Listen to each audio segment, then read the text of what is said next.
Chat box में kindly मुझे message करके बता दीजिएगा।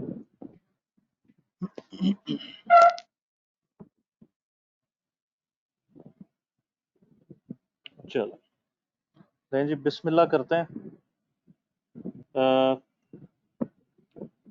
थोड़ी सी ज़रा कुछ इब्तदाई कलमात और कुछ इब्तदाई बातें ओरिएंटेशन सेशन के नाम से। इसमें ये 3-4 चीज़ें हैं मैंने डिस्कस करनी है। उससे पहले मैं आपको 2-4 चीज़ें बता दूं।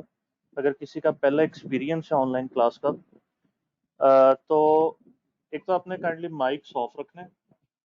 दूसरा, आपके पास चैट बॉक्स में चैट की ऑप्शन अवेलेबल है, और उसमें मज़ीद रिफाइन करने के लिए if you want everyone to see your message और if you want only me to see your messages, it's all up to you.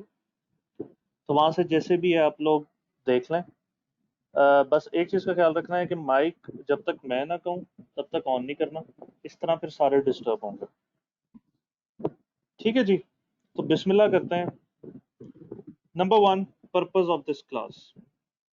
इस क्लास का पर्पस अपनी एडवर्टाइजमेंट करना हरगिज भी नहीं है। मैं कुछ दिनों से फेसबुक पे देख रहा था, तो बच्चों को, चूंकि पहला पहला सेशन था, तो इंट्रो में बहुत मसले मसाइल आ रहे थे। आप में से काफ़ी ऐसे होंगे जिन्होंने अभी तक AFC का पेपर भी नहीं दिया, तो उधर भी कशमकश है, इधर भी कशमकश है। तो शाम के टाइम मेरे पास भी टाइम अवेलेबल था, तो मैंने कहा क्यों ना एक इस तरह से क्लास रखी जाए कि देखा जाए कि बच्चों के आखिर मसले मसाइल क्या हैं, और क्या कुछ मैं हेल्प आउट करके उन बच्चों को किसी ना किसी जगह पे लाके खड़ा कर सकता हूँ। तो इंट्रोडक्शन, नाम आप सब लोग मेरा जानते ही हैं, उसामा रहीम मेरा नाम है, और मैं स्कैन्स में करंटली पढ़ा रहा हूँ। और इससे पहले मैं एक और कॉलेज में पढ़ाया करता था। तो मैं भी आपकी तरह ही एक ज़रा CA का स्टूडेंट हूँ, लेकिन ज़रा एडवांस लेवल पे। तो मुझे पढ़ाते हुए तकरीबन 4 से 5 साल हो गए हैं, और मेरी क्वालिफिकेशंस में और भी बहुत सारे बैचलर्स और मास्टर्स वगैरह शामिल हैं। नंबर 3 है जी, सिलेबस एंड टाइम। इंट्रो का सिलेबस नो डाउट सबसे लेंथी, अगर मैं कहूँ तो सबसे lengthy syllabus introduction to accounting का है, इसमें कोई शक नहीं है। आप में से मेजॉरिटी ऐसी होती है जिसने पहले अकाउंटिंग नहीं पढ़ी होती, तो उसको डेबिट क्रेडिट सिखाते सिखाते महीना लग जाता है, उसको इस लाइन पे लाते लाते महीना लग जाता है। यहाँ पे आज मैं स्टेज पे खड़ा हूँ कि शायद आप में से सबको डेबिट क्रेडिट आता है। आप में से कोई ऐसा है जिसको ये चीजें नहीं आती?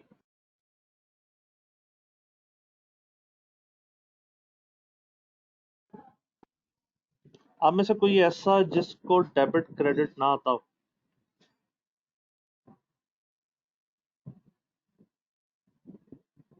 तला साहब, ये सारा। अच्छा, आप सारों को डेबिट क्रेडिट अभी नहीं आता? आप लोग पहले कहीं से पढ़ रहे हैं?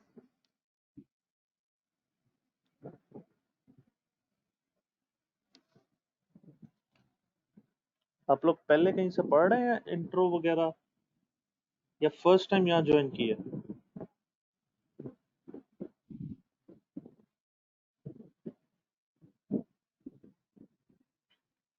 अच्छा, जिन्होंने तो पहले नहीं पढ़ा तो उनकी तो स्टोरी बाद में है। तो जिन्होंने पहले पढ़ा हुआ है, तो मुझे उम्मीद है कि काफ़ी चीज़ें उनको पहले से आती होंगी, और इंशाल्लाह मज़ीद उसको पॉलिश करके हम कुछ ना कुछ निकाल लेंगे। आपको जो टाइम दिया है वो मैंने दिया है 10 अगस्त।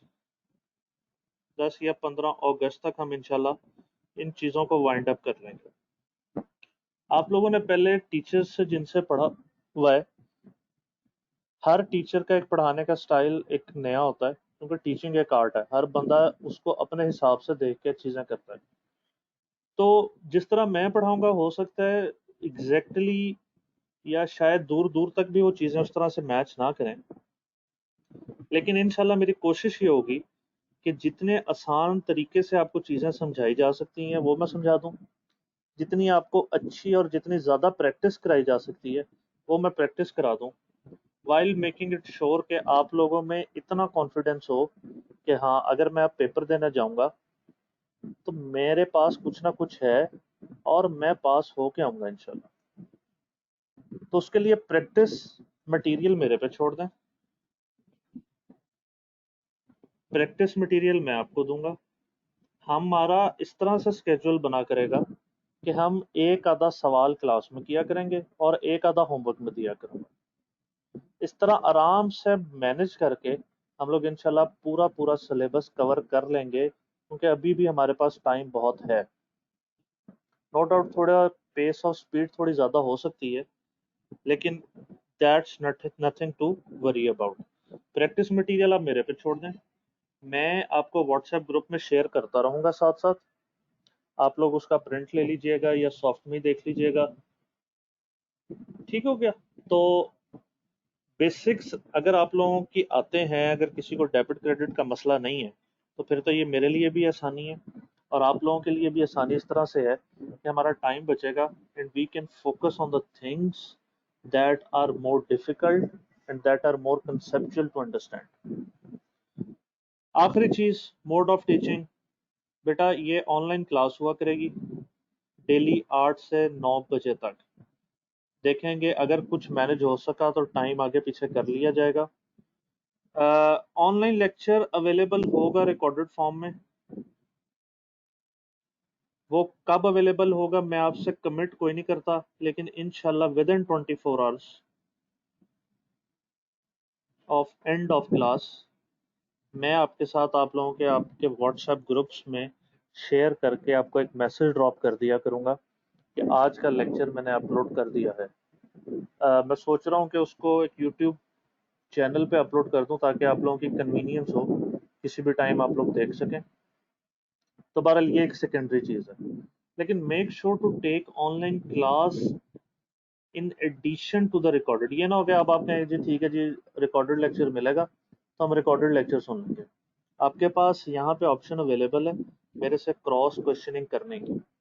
ये आपको पढ़ के मेरे से अंदाज़ा हो जाएगा कि इंशाल्लाह कॉन्सेप्ट्स आपके मैं सारे अच्छी तरह खोल के आपको दे दूंगा।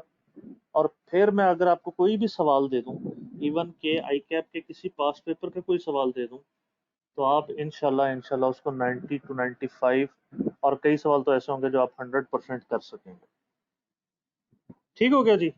ये तो थे कुछ इब्तदाई कलमात ओरिएंटेशन सेशन के नाम से। अब आए जी आपका सिलेबस क्या है। आप में से कोई ऐसा जिसने पहले पढ़ा हो, इंट्रो पहले पढ़ी हुई हो?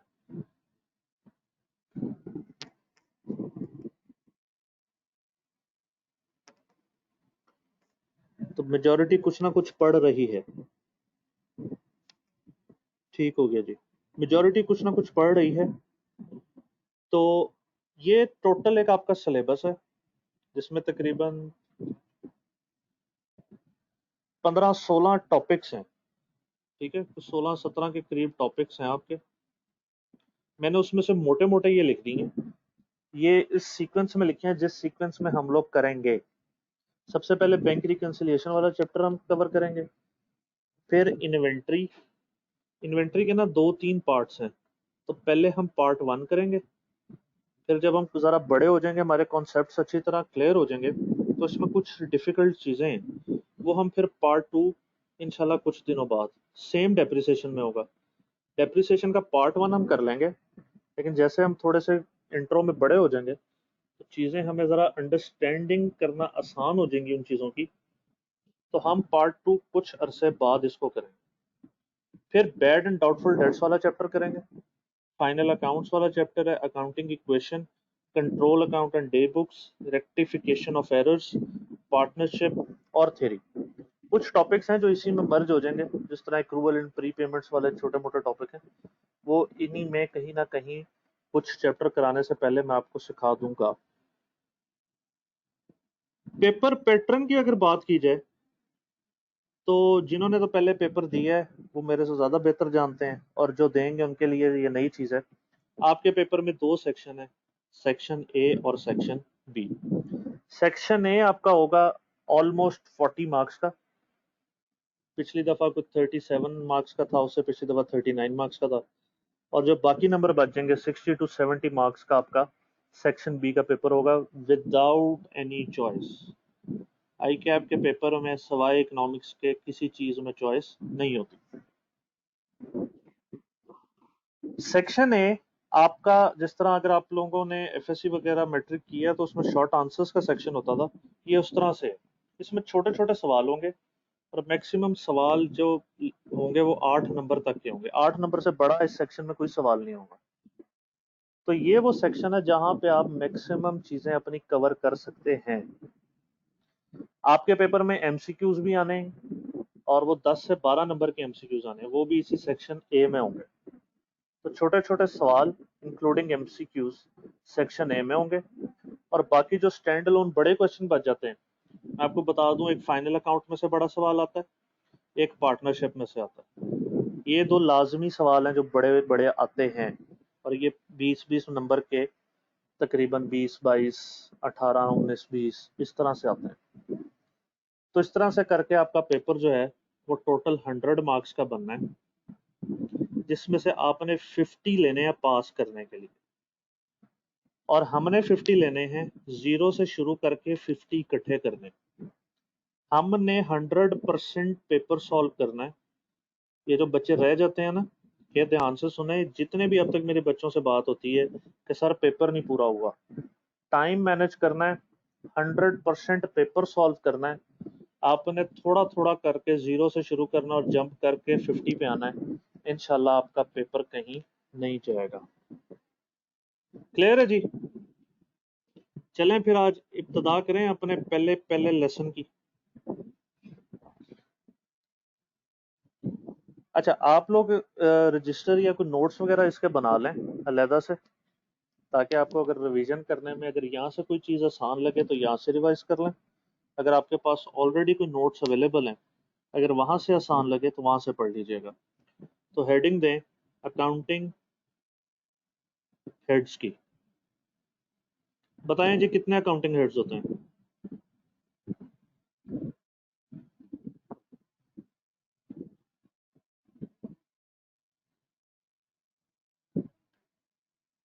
ज़रा थोड़ा सा क्लास में पार्टिसिपेट करना है ताकि आपकी भी अटेंशन डाइवर्ट ना हो और मुझे भी पता रहे कि मेरे अलावा भी कोई पढ़ रहा। बताएं जी अकाउंटिंग हेड्स कितने होते हैं?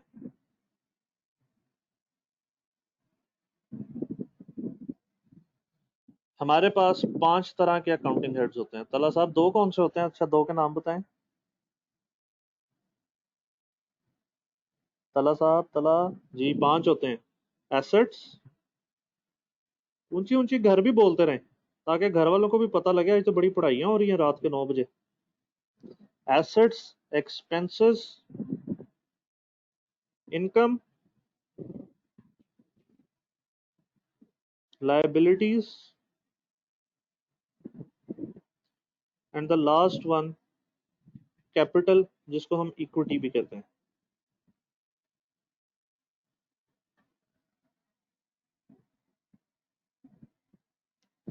ठीक हो गया जी। हमारा जब एसेट इंक्रीज होता है तो बताएं मुझे, डेबिट होता है क्रेडिट होता है?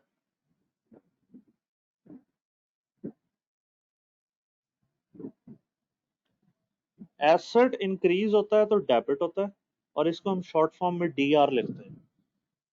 और एसेट डिक्रीज होता है तो क्रेडिट होता है। ऐसा ही है ना जी? जरा मेरी भी गलतियां निकालते जाइएगा कि मैं तो नहीं गलत पढ़ा रहा। एक्सपेंसेस बताएं जी, एक्सपेंसेस इंक्रीज हो तो डेबिट होते हैं क्रेडिट होते हैं? एक्सपेंसेस इंक्रीज हो, एक्सपेंसेस इंक्रीज हो, नहीं बेटा जरा गलत बता रहे हो। एक्सपेंसेस इंक्रीज हो तो डेबिट होते हैं और एक्सपेंसेस डिक्रीज हो तो क्रेडिट होते हैं।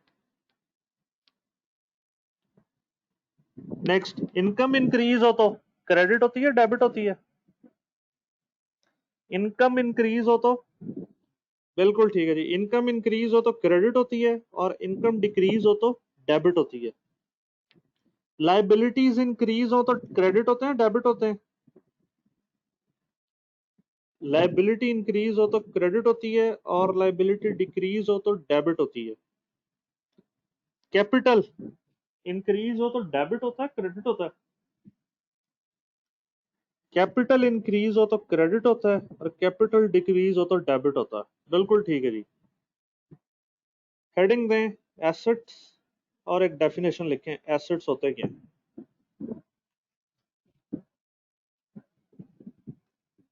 डेफिनेशन लिख लें। एक मैं शॉर्ट फॉर्म में डेफिनेशन लिखवा रहा हूँ। आपके सिलेबस में पूरा एक चैप्टर है थ्योरी का, उसमें बड़ी लंबी चौड़ी एसेट्स की डेफिनेशन पढ़ेंगे, लेकिन फिलहाल समझने के लिए कि एसेट हम किस चीज को कहते हैं, लायबिलिटी किस चीज को कहते हैं, ये जरा लिख लें। Resources of business from which future benefits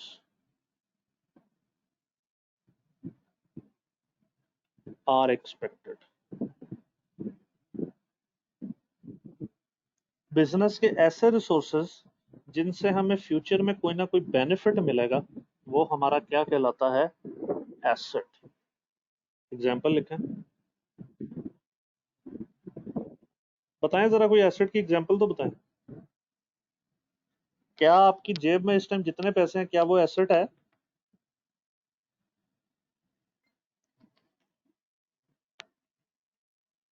वो एसेट कैसे है? उससे आपको फ्यूचर में बेनिफिट मिलना है, ठीक है, उससे आपको फ्यूचर में बेनिफिट मिलना है। तो क्या कैश आपका एसेट है? और जो बैंक में पैसे पड़े होते हैं क्या वो भी एसेट होते हैं? कैश एंड बैंक बैलेंसेस, ठीक है जी। फैक्ट्रीज में जाएं अगर, तो फैक्ट्रीज में मशीनरी पड़ी होती है, उस मशीनरी से हम चीजें बना के बेचते हैं, तो क्या मशीनरी भी हमारा एसेट है? बिल्कुल जी, उससे हमें बिजनेस का रिसोर्स है, फ्यूचर में बेनिफिट मिलेगा।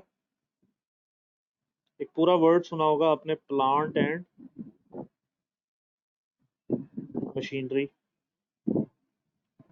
नेक्स्ट, आपके घर में कोई गाड़ी खड़ी है, बाइक खड़ी है, क्या वो एसेट है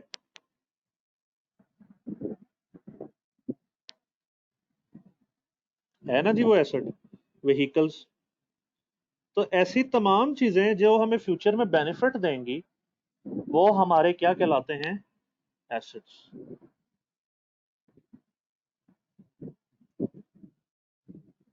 नेक्स्ट लिखें जी, लायबिलिटी लिखें। ये मैं समझाता हूँ, इसकी जरा डेफिनेशन थोड़ी टेक्निकल सी है। Present obligation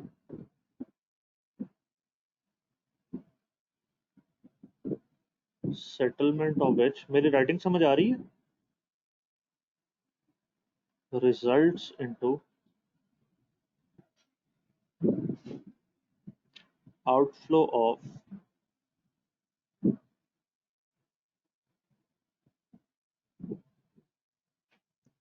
of resources from business.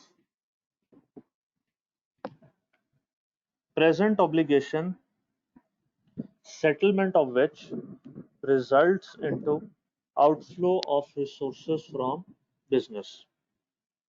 इसमें आपने तीन चीजें अंडरलाइन करनी है। प्रेजेंट ऑब्लिगेशन का क्या मतलब होता है, सेटलमेंट का क्या मतलब होता है, और आउटफ्लो ऑफ रिसोर्सेज का क्या मतलब होता है।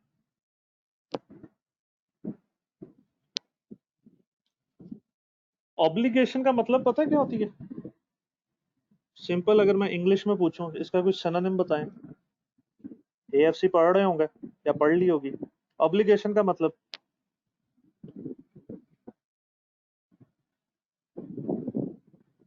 रिस्पॉन्सिबिलिटी।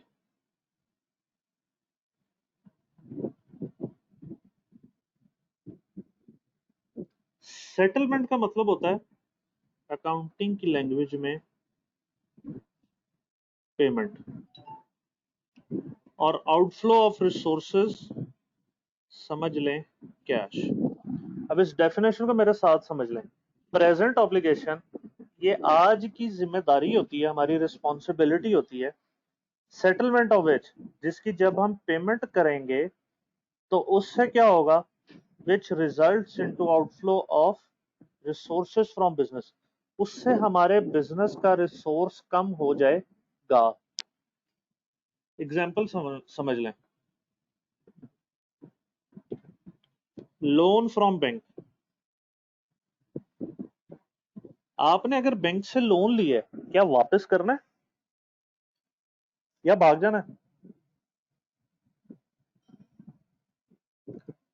अगर आप बैंक से लोन लेंगे, क्या वो आपको वापस करना पड़ेगा?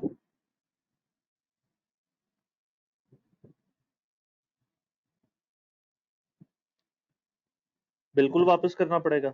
तो जब आप बैंक को लोन वापस करेंगे, तो क्या उससे आपका जो कैश वगैरह आपके पास एसेट रिसोर्सेस पड़े हैं, क्या वो कम हो जाएंगे?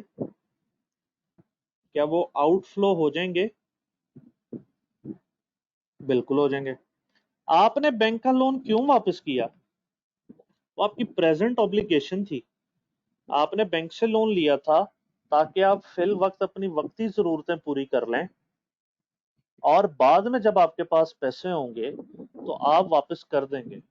तो present obligation, settlement of which results into outflow of resources from business. इसी तरह एक टर्म आपने और सुनी होगी, क्रेडिटर। कौन होता है जी क्रेडिटर?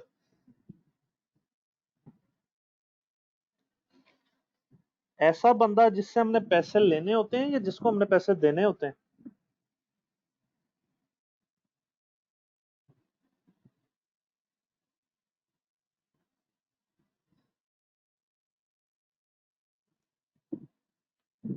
क्रेडिटर कौन होता है? क्रेडिटर जी, ऐसा बंदा जिसको हमने पैसे देने हो। अब क्रेडिटर को हमने पैसे क्यों देने होते हैं? क्योंकि उससे हमने कोई सामान लिया होता है, कोई गुड्स ली होती हैं। तो क्या ये हमारी जिम्मेदारी है कि हमने अगर उससे गुड्स लिए हैं तो उसके पैसे देने हैं? बिल्कुल है। तो क्रेडिटर भी हमारी क्या लायबिलिटी बन गया?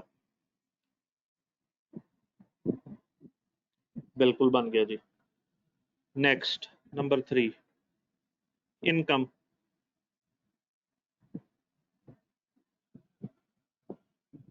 इनकम क्या होती है जी? Earnings of business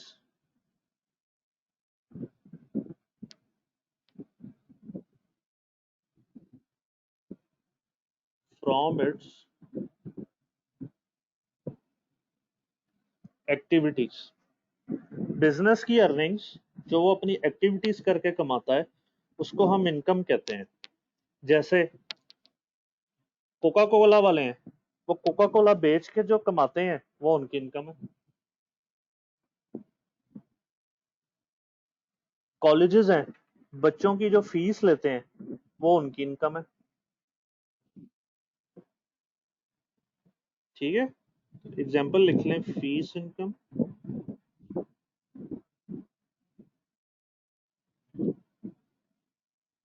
commission income.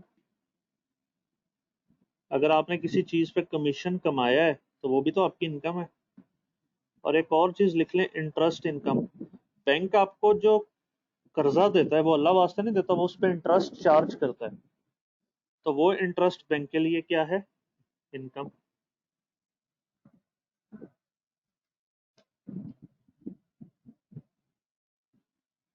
लिखते जा रहे हैं साथ साथ? चैट बॉक्स में जरा बताते जाएं मुझे।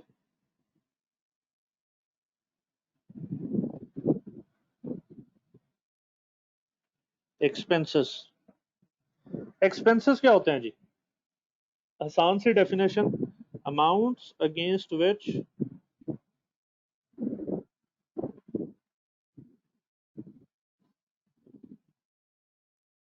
benefits have been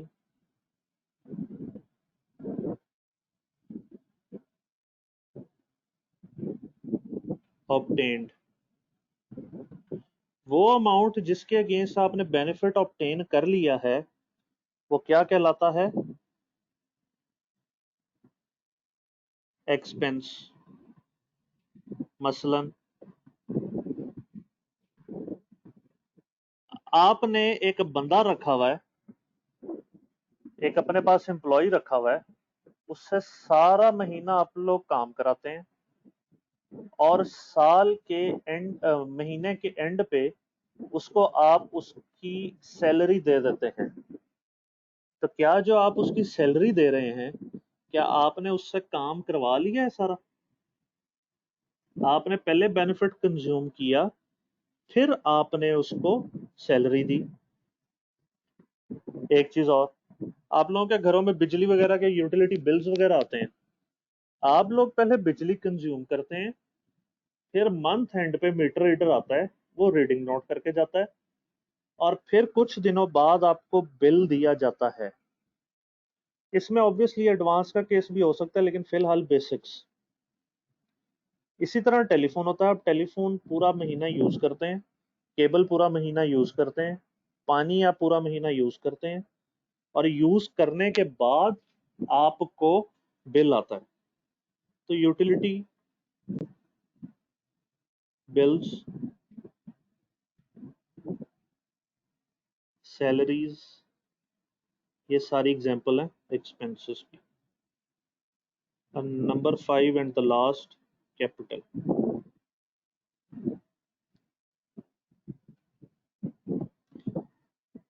कैपिटल क्या होता है जी? Funds of owner in business is called capital. ये बिजनेस होता है ओनर का। ओनर कुछ पैसे लगा के बिजनेस स्टार्ट करता है, तो बिजनेस है ओनर का। तो ओनर के पैसे बिजनेस के पैसे ही होते हैं, लेकिन हम अपनी आसानी के लिए एक अलहदा से उसको रख देते हैं कि असल में ओनर ने कितने पैसे दिए थे और बिजनेस अब कितने पैसे कमा रहा है। तो funds of owner is called in business is called capital.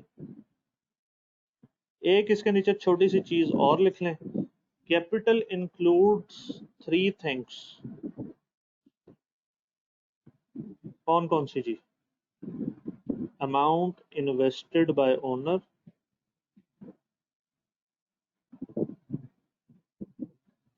और जो बिजनेस प्रॉफिट कमाता है वो भी तो ओनर का है, क्योंकि बिजनेस उसका है। और इसमें से एक चीज होती है ड्राइंग्स, ये लेस हो जाती है। ड्राइंग्स क्या होती हैं? Amount taken by owner for his personal use. तो ओनर जो अपने पर्सनल यूज के लिए पैसे घर ले जाता है बिजनेस में से निकाल के, उनको हम क्या कहते हैं?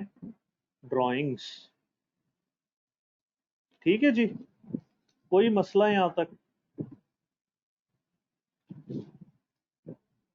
चैट बॉक्स में बता दें अगर किसी को कोई मसला है, कुछ पूछना हो किसी ने। क्या आप लोगों को डेटर और क्रेडिटर का फर्क पता है? शर्माना नहीं है, बता दें, मैं अभी रिवाइज करा दूंगा। 5 मिनट लगना है। किसी को नहीं भी आता तो बता दीजिएगा, कोई मसले वाली बात नहीं है।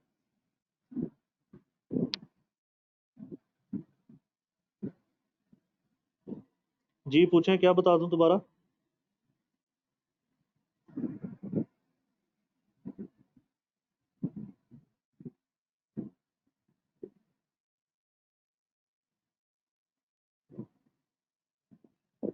पूछें पूछें।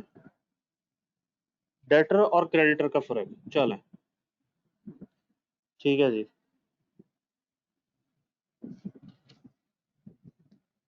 डेटर और क्रेडिटर का फर्क, आपने एक टर्म सुनी होगी, परचेज, और एक टर्म होती है सेल। परचेज कहते हैं चीजें खरीदने को, और सेल कहते हैं चीजें बेचने को। ऐसे ही है ना जी? एज्यूम करें आपके मोहल्ले में कॉर्नर पे एक दुकान है, आप उसके पास जाते हैं, कहते हैं अंकल एक डेयरी मिल्क दे दें 10 रुपए वाली, और उसको आप 10 रुपए निकाल के दे देते हैं। क्या आपने परचेज की है कि सेल की है आपने? ये जरा सारों ने अटेंटिवली सुन लेना है, जरा बात हो रही है, तो आता भी है तो जरा मुझे ठीक कर दीजिएगा अगर मैं कहीं गलत बताऊं। बताएं जी, आपने 10 रुपए जेब से निकाल के दुकान वाले अंकल को दिए, अंकल 10 रुपए की डेयरी मिल्क दे दें। आपने परचेज की या सेल की? आपने बिल्कुल ठीक है जी, आपने परचेज की। दुकान वाले अंकल ने क्या वो सेल की है?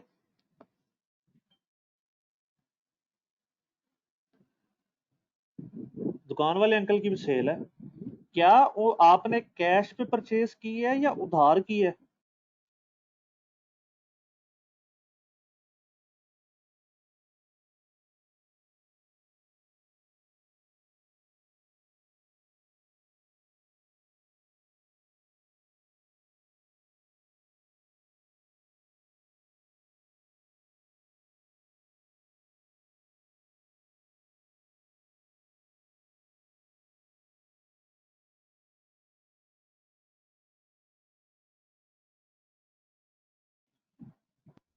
कैश पे आपने परचेज की और वो दुकान वाले अंकल ने कैश पे आपको सेल की। ठीक हो गया। आपके अब्बा जी बैठे थे, उन्होंने कहा कि बेटा जाओ, मेहमान आए हैं, दौड़ के जाओ और 1.5 लीटर ड्रिंक ले आओ। आप गए, पैसे आपने लिए नहीं। आपने कहा अब्बू जी पैसे। आपके अब्बू ने कहा उसको कहना अब्बू मंगा रहे हैं। आप दुकान वाले अंकल के पास गए, उन्होंने फ्रिज से ठंडी ठंडी कोक आपको निकाल के दे दी और कहा कि बेटा जाओ ले जाओ, पैसे आपके अब्बू दे देंगे। मुझे बताएं, अब आपने कोक परचेज की है?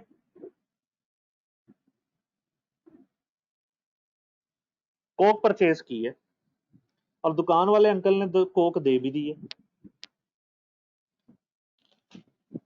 दुकान वाले अंकल ने कोक दे भी दी है। क्या अब आपने कोई पैसे दे के खरीदी है चीज? चीजें आप उठा के घर ले आए हैं लेकिन पैसे नहीं दिए, तो क्या मैं कह सकता हूं कि आपने उधार पे चीजें खरीदी हैं? और उधार को इंग्लिश में कहते हैं क्रेडिट परचेज।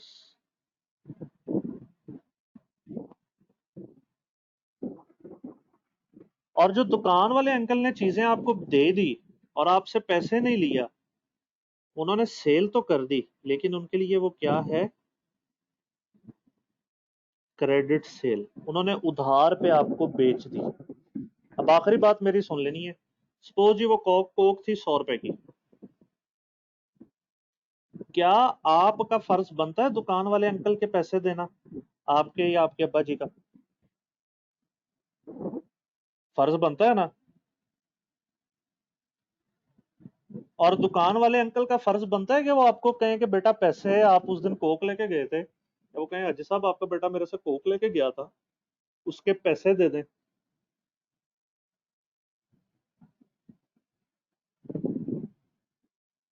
तो ऐसा बंदा जिसने पैसे देने हों वो कहलाता है क्रेडिटर।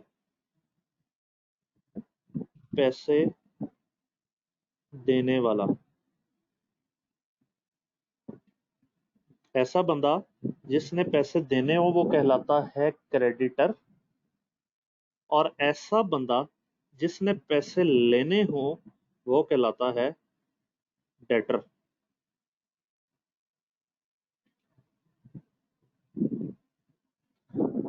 अब आपने दुकान वाले अंकल को पैसे देने हैं, दुकान वाले अंकल आपके क्रेडिटर हैं। ठीक हो गया? आपने दुकान वाले अंकल के पैसे देने हैं, दुकान वाले अंकल ने आपसे पैसे लेने हैं, आप दुकान वाले अंकल के डेटर हैं।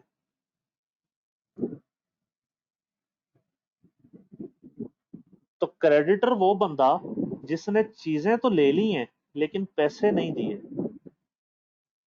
चीजें ले ली हैं लेकिन पैसे नहीं दिए। और डेटर वो बंदा जिसने चीजें तो बेच दी हैं और पैसे नहीं दिए।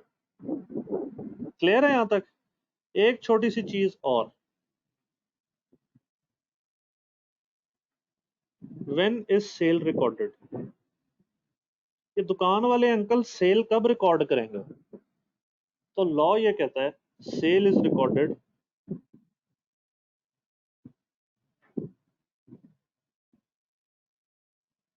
when the risks and rewards are transferred from seller to buyer। ये बस ये बात सुन लें, रिस्क एंड रिवॉर्ड्स क्या होते हैं। हम सेल कब रिकॉर्ड करते हैं? जब रिस्क एंड रिवॉर्ड्स ट्रांसफर हो जाएं। एक और एग्जांपल सुन लें। आप मोबाइल लेने गए दुकान में, दुकान वाले अंकल को आपने कहा कि अंकल जी वो सामने सैमसंग का मोबाइल पड़ा है, वो तो मुझे दिखा दें। उन्होंने कहा ये लो बेटा, आप चला के देख रहे हैं। क्या आपने वो मोबाइल खरीद लिया है या भी आप उसको चेक कर रहे हैं?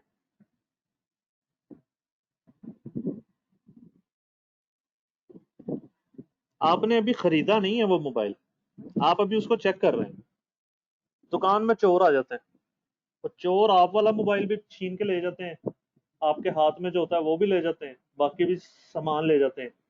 क्या दुकानदार ये कह सकता है कि भाईजान मेरे मोबाइल के आप पैसे दें? यस नो बताएं, जल्दी करें जरा। क्या दुकान वाला कह सकता है कि पैसे दो बेटा मेरे? क्यों नहीं कह सकता वो? क्योंकि भाईजान मैं तो अभी सिर्फ चेक कर रहा हूं, मैंने कौन सा खरीद लिया था। ठीक है, बिल्कुल नहीं देने बनते। आपने मोबाइल, आपको पसंद आया, आपने डब्बा खुलवाया, अपनी सिम डलवाई उस मोबाइल में, हफीज सेंटर से बाहर निकले, अपने मोटरसाइकिल या गाड़ी के पास है, गाड़ी में बैठने ही लगे थे, उधर से दो जरूरतमंद आ गए, उन्होंने आप पे पिस्टल रख ली, उन्होंने कहा जो कुछ है निकाल के दे दो। ताज़ा ताज़ा मोबाइल लेके आ रहे थे, आपने वही मोबाइल उनके हवाले कर दिया, वो आपसे मोबाइल लेके चले गए। क्या अब आप दुकान वाले अंकल के पास जाके कह सकते हैं कि अंकल मेरे पैसे वापस करें, वो तो चोर मेरे से ले गए? क्या कह सकते हैं आप? नहीं कह सकते। क्यों नहीं कह सकते? क्योंकि भाईजान रिस्क एंड रिवॉर्ड्स जो थे वो सेलर ने बायर को ट्रांसफर कर दिए थे। तो रिस्क क्या होता है? Chances of loss. और रिवॉर्ड्स क्या होते हैं? Chances of profit. वो मोबाइल था ही बड़ा इंटीक किस्म का, आपने लिया, आप निकल के जा ही रहे थे, एक बंदा आया, उसने कहा बेटा ये कितने का मोबाइल लिया? आपने कहा जी 50,000 का। उसने कहा लाख रुपए ले लो, ये मुझे दे दो। आपने वही लाख रुपए उससे गिना, मोबाइल उसके हवाले किया। क्या अब दुकान वाला अंकल आके आपको कह सकता है कि बेटा ये तो मोबाइल आपने मेरे से लिया था, अब 50,000 जो प्रॉफिट आपने कमाया है उसमें से आधे पैसे मुझे दे दो? क्या वो मोबाइल वाला आके कह सकता है? क्यों नहीं कह सकता जी वो? क्योंकि दुकान वाले अंकल ने रिस्क एंड रिवॉर्ड्स आपको ट्रांसफर कर दिए थे। और ये लिख लें कहीं पे, when are risk and rewards transferred by delivery. जैसे ही आप गुड्स डिलीवर कर देते हैं तो ये एज्यूम किया जाता है कि रिस्क एंड रिवॉर्ड्स जो हैं वो ट्रांसफर किए जा चुके हैं। क्लियर है जी?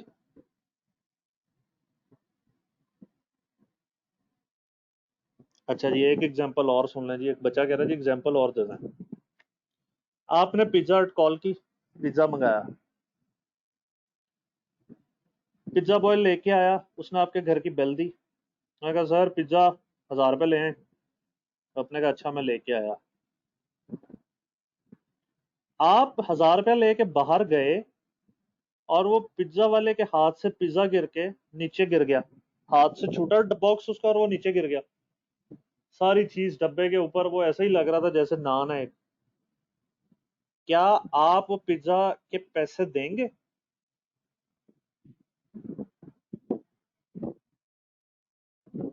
क्यों नहीं देंगे? क्योंकि भाईजान मैंने तो पिज्जा मंगाया था, ये क्या बना के दे दिया उसने मुझे? अगर उसके हाथ से गिर गया तो मेरा तो कसूर नहीं है ना। सिमिलरली आपने 1,000 रुपये दिया, पिज्जा बॉक्स उससे पकड़ा, सामने से आपका एक दोस्त आ रहा था, वो चुपके से आया, उसने आपको डराया बहू करके, और आपके हाथ से वो पिज्जा का बॉक्स गिर गया। अब भी वही नान बन गया। क्या अब आप पिज्जा बॉय से वो 1000 रुपया वापस ले सकते हैं? वो कहेगा भाईजान दौड़ जाओ, मैंने आपको पिज्जा दे दिया, आपने खुद गिराया है, इसके जिम्मेदार आप खुद हैं। तो अब मैं आपको पिज्जा वापस और उसके पैसे वापस नहीं करूंगा। ठीक हो गया? तो सेल कब रिकॉर्ड की जाती है? जब गुड्स डिलीवर कर दिए जाएं।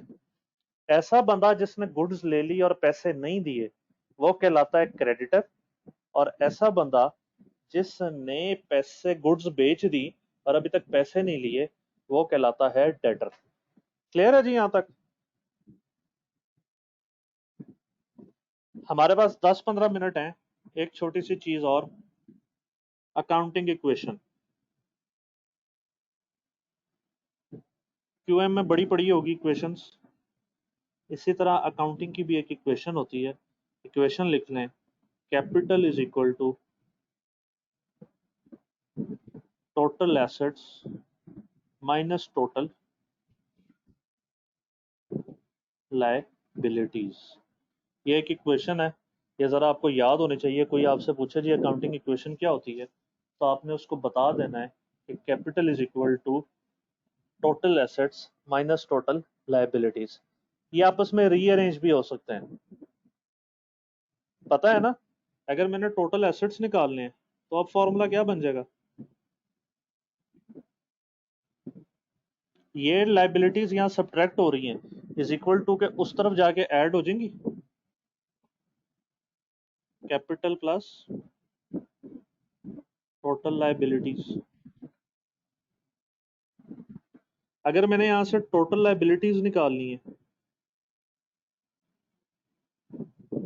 ये कैपिटल यहाँ पे ऐड हो रहा है, उधर जाके लेस हो जाएगा।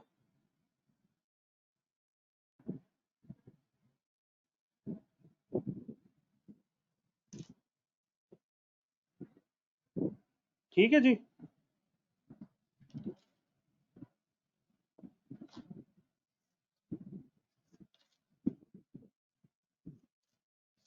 कोई मसला यहां तक किसी को?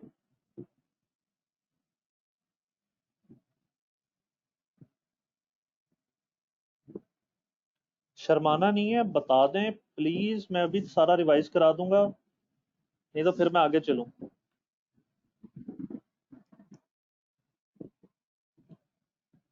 फिर आपने एक टर्म और सुनी होगी, अकाउंटिंग साइकिल।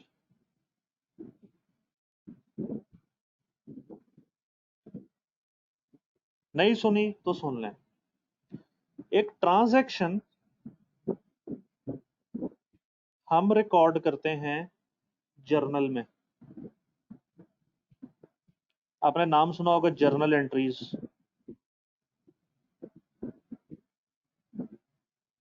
एक ट्रांजैक्शन हम रिकॉर्ड करते हैं जर्नल में, जर्नल एंट्रीज के तौर पे। जर्नल एंट्रीज से बनते हैं लेजर्स। याद है?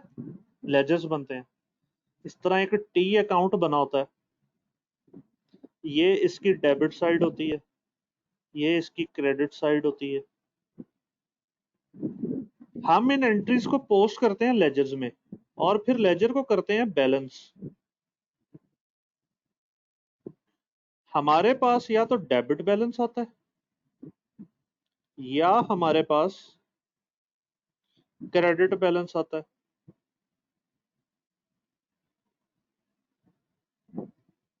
पता है डेबिट बैलेंस क्या होता है, क्रेडिट बैलेंस क्या होता है?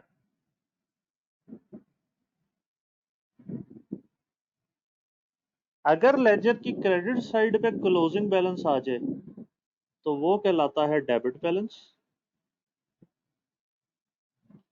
और अगर लेजर की डेबिट साइड पे क्लोजिंग बैलेंस आ जाए तो वो कहलाता है क्रेडिट बैलेंस।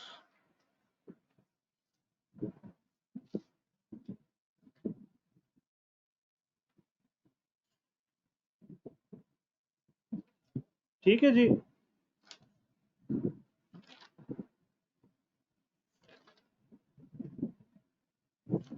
चलो, मेरा ख्याल है आज पहले पहले दिन के लिए इतना काफ़ी है। कल से हम इंशाल्लाह बाकायदा तौर पे अपना बीआरएस स्टार्ट करेंगे। तो बाकी स्टोरी उधर। किसी का कोई सवाल है, कुछ पूछना चाहता है अदर देन आज क्लास समथिंग लाइक दैट, तो मोस्ट वेलकम। नहीं तो व्हाट्सएप पे मैं अवेलेबल हूँ, मुझे वहाँ पे मैसेज एक ड्रॉप कर दीजिएगा। क्लासेस ज़रूर लेनी है। मैं कोशिश करता हूँ कि ये वीडियो जितनी जल्दी हो सकता है अपलोड हो जाए। फिर भी आपसे मैंने 24 आवर्स मांगे, क्योंकि समटाइम्स मेल नहीं आती, तो उसकी वजह से कुछ मसले मसाइल हो जाते हैं। लेकिन फिर भी इंशाल्लाह कोशिश होगी कि जितनी जल्दी हो सकता है हो जाए। तो किसी का कोई सवाल नहीं है?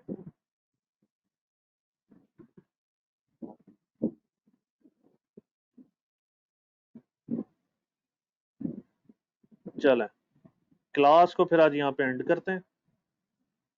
आई will be waiting for your feedback. जी क्लास का टाइम फिक्स होगा, क्योंकि कुछ ना कुछ निकालते हैं। जी यही 8 से 9। मैं देखता हूँ अगर कुछ बच्चे सीरियस हुए और जल्दी के मूड में हुए पढ़ने के, तो फिर हम इंशाल्लाह कुछ ना कुछ टाइम आगे पीछे कर लेंगे, क्योंकि असल में सुबह से शाम तक मेरी अपनी क्लासेस होती हैं, तो वो भी पढ़ानी होती हैं। तो बहरहाल फिर भी कुछ ना कुछ इंशाल्लाह कोशिश करूंगा कि इस टाइम को ज़रा ले जाऊं। लेकिन चूंकि ये हफ्ता वैसे ही ट्रायल है, तो जी फिक्र ना करें, 5 बजे तक तो वैसे ही मैं क्लासेस पढ़ा रहा हूँ। तो मैंने भी इसलिए रखा था कि ये टाइम जो है ज़्यादा बेहतर है, सूट करता है सारों को। एक तो सारे घर में फारिग होते हैं इस टाइम, चलो घंटे एक का शुगल ही सही। तो वो फिक्र ना करें, अगर टाइम चेंज होगा तो सारों की कंसेंसस से होगा, वरना यही टाइम रहेगा। ठीक है जी, लें जी, फिर इंशाल्लाह आपसे कल मुलाकात होती है 8 बजे। आपको क्लास का लिंक क्लास से पहले दे दिया जाया करेगा रोज, तो वाया वो लिंक या वो आईडी आप लोग क्लास ज्वाइन कर लीजिएगा। Thank you for your time. Allah Hafiz.